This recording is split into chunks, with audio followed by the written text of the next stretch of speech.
This is the first release candidate of FreeCAD 1.1. This FreeCAD 1.1 RC1 is basically a preliminary build of the final version. If you want to help the FreeCAD develop team fix possible errors and bugs before the final version is released, this is your chance to help. You can download this version using this link and report any issues you find on this page using this link.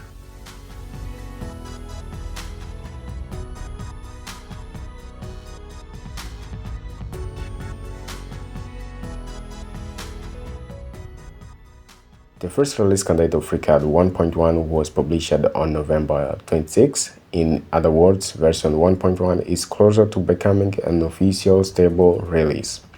It might not be a major change like the transition from 0.21 to 1.0, but it brings significant improvements within FreeCAD's Generation 1.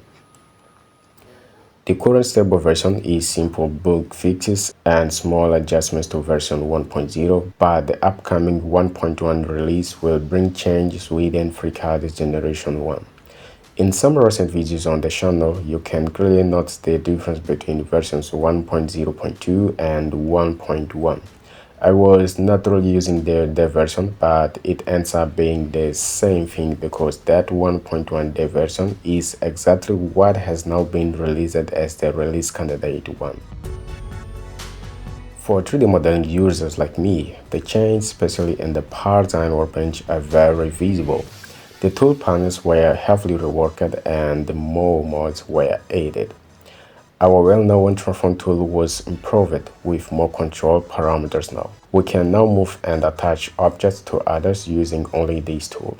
It is practically possible to model parts and assemble them without needing assembly workbenches.